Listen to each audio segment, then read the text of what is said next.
Сайн бацхан өрх үндэстэй өнөөдөр мэдээллийн хөтөлбөрийн тодруулга болоо эхлэж байна. Өнөөдрийн тодруулгад MCS холдинг компани дэлгэрүүлэгч ин хамбал оролцож байна. Үүний өмнө танд энэ өдрийн мэд хүргэе.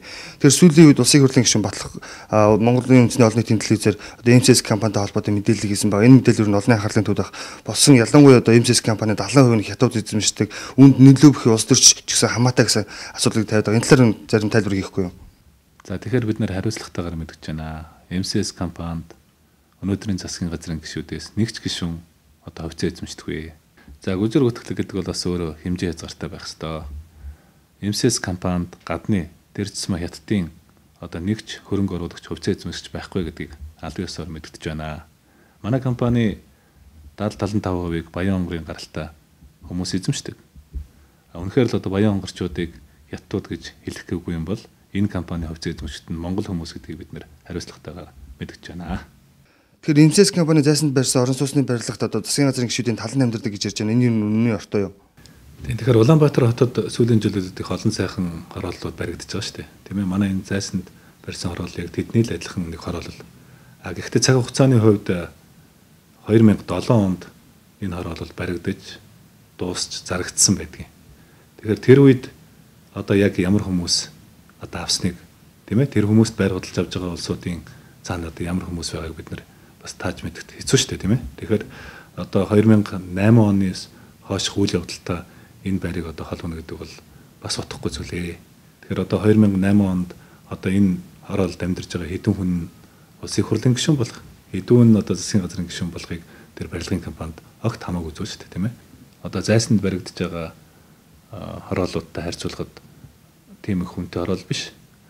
Тэр үедээ одоо метр квадрат нь $1200-аас $1800 зарагдж ирсэн ийм байшингууд байдгийн 3 өрөө 4 өрөө байшингууд. Тэр Energy Resource компани засгийн газартаа доктортой байдлын гэрэг 70 жилээр байгуулах чаа гэж яриад байна. Тэгэхээр яг ийм зүйлт байдаг юм уу яг? Тэгэхээр энэ доктортой байдлын гэрээг бид нэр засгийн газартаа байгуулах гаагүй. Өнөөдөр албан ёсоор хүчин төгөлдөр мөрдөгдөж байгаа ашигт малтмуулын тухай хуулиар одоо хэрв $300 сая дээшээ хөрөнгө оруулалт хийсэн бол одоо 30 жил хүртэл гэрээ байгуулах эрхтэй. Тэгэхээр одоо гадны компани ч бай, дотоодын компани ч бай өнөөдөр $300 сая хөрөнгө оруулалт хийвэл энэ 30 жилийн хугацаанд гэрээ байгуулах эрхтэй байна гэсэн үг шүү дээ. Хуулиар олгогдсон. Бүр хуулийн дээр одоо Батулга сайд өөрөө уншиж өгсөн шүү дээ 30 жил. Тэгээд одоо бид нэр 300 сая биш 650 сая долларын хөрөнгө оруулалтыг хийлээ. За одоо ингээд эннийхээ дагуу одоо бид нэр эрхээ эдлэе. Энэ доктортой байдлынхаа гэрээг хий. Доктортой байдлын гэрээ гэдэг бол тийм одоо айхтар төр засгаас дэмжиж байгаа ийм хэлбэр биш ээ. Ямар нэгэн татврын хөнгөлөлт, татврын урамшуул болгож байгаа асуудал биш. Хамгийн гол нь уул уурхайн энэ эрсдэлтэй салбарт маш их том хэмжээний хөрөнгө оруулалт шаарддаг. Хөрөнгө оруулалтаа удаан өгдөг, маш их эрсдэл дагуулдаг ийм бизнес. Тэгэхээр бизнесийн орчин өнөөдөр мөрдөгдөж байгаа энэ татвар нь доктортой байх ёстой юм шүү л гэдэг л үүргийг Монгол Улсын засгийн газар хүлээж байгаа ийм л гэрээг бид нар байгуулах гэж байгаа. Тэгэхээр ер нь өнөөдрийн хүртэл дандаа гадаадын компаниудтай Монгол Улсын засгийн газар энэ доктортой байдлын гэрээг хийсэн байдаг. Анх удаа Монголын компаниуд энийг л $650 сая хөрөнгө оруулалтыг хийчээд энэ чинь хийхээсээ өмнө гадны хөрөнгө оруулалтын компаниуд хийж байгаа. Бидний тохиолдолд бол бид нар $650 сая хөрөнгө оруулалтыг хийгээд тэр бүх дэд үтцээ байгуулад одоо баяжуулах үйлдвэр, цахилгаан станц, автозам, дэд үтцийнхаа бүх асуудлуудыг бид нар бүгдээрээ хийчээд мөн одоо 20,000 одоо ажлын байр бий болгоод ингээд энэ одоо өнөөдөр мөрдөж байгаа татварыг л доктортой байлгаж өгөөч л гэж хүсэлт тавьсан. Хуулиараа биднэрт олгож байгаа эрхээ эдлийлгсэн ийм л асуудал гэж бид нар ойлгож байгаа. Одоо энэ ачаалт малтмуулын тухай хуулийн заалтан дээр байгаа юм л да. Бид нэр хэрэг 300-аас дээш сая долларын хөрөнгө оруулалт хийсэн бол автоматар одоо 30 жилийн гэрээ байгуулах эрх авч болох нь шүү дээ, тийм ээ. Тэгэхдээ улсын их хурлаар энэ эрх олгогдно. 20 жил гэдэг бол одоо ашигт малтмуулын тухай хууль дээр ашигт малтмуулынхаа нөөцөөс шалтгаалаад одоо өөрсдийнхөө эзэмшиж байгаа одоо лицензээ сонгуулах хугацаа юм байна. Тэрнээс биш одоо 70 жилээр энэ доктортой байдлын гэрээ хийж байгаа асуудал биш ээ. Өөр нэг асуудал бол Energy Resource компани хоодгийн лицензийг хууль бусаар авсан. Тэгээд тэр удаа улсын төсвөөр хайгуул хийсэн. Энэ ордын 50%-ийн төр авах хэрэгтэй гэж яриад байгаа ийм зүйл байгаа юу нэг.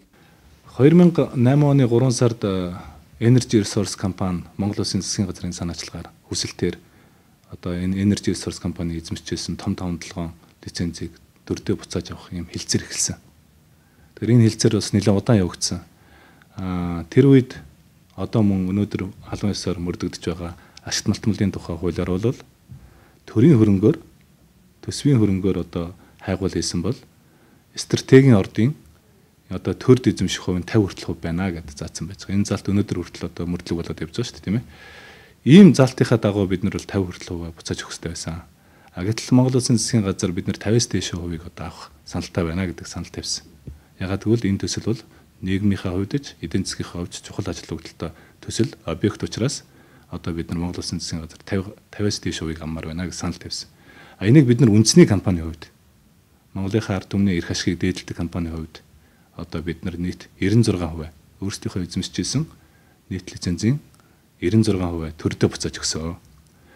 Тэгээд ямар хууль зүйн үндэслэл үүссэн бэ гэхээр нэгэнт төр 96% нь буцааж авсан учраас одоо Монгол Улсын үндсэн хуулинд зааснаар хэрв төр одоо хувийн өмчийг дайчилж авал нөхөн олгор олгодог ийм залттай.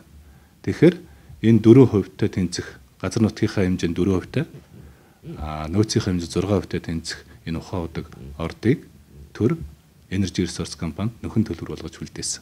Ийм л түүхтэй одоо орд юм байгаа. Тэгээд үнэхээр одоо Монгол Улсын засгийн газар түүхийн шийдвэр гаргаж одоо Монгол Улсынхаа нийт иргэдэд одоо энэ том таван хувьцааг эзэмшүүлсэн нь өнөөдөр Energy Resource компанитай хийсэн одоо хэлцээрийн үр дүн. За энэ хэлцээр үнэхээр одоо хууль журмын дагуу явагдсан уу гэдгийг шат шатны төрийн бүх байгууллагууд сүүлийн 2-3 жил шалгаж байгаа.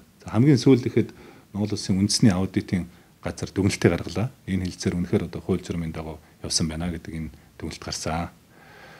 За ингээд ухаан худгийн одоо Батулга сайдын ярьж байгаа одоо тавьж байгаа санал бол нөгөө үлдсэн 4%-ийнх нь одоо 50%-ийг Монголын төр авах ёстой гэж хэлж байгаа.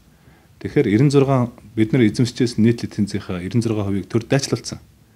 Тэгээд төрийн нөхөн олгорт одоо биднэрт үлдээсэн ухаан худаг төсөл дээрээ орд дээрээ бид нар 650 сая одоо долларын хөрөнгө оруулалт хийж өнөөдөр монголчууд тийм ээ одоо цахилгаан станц мөн баяжуулах үйлдвэр одоо зам дэд үтцтэй холбоотой маш том бүтээн байгуулалтуудыг хийлээ.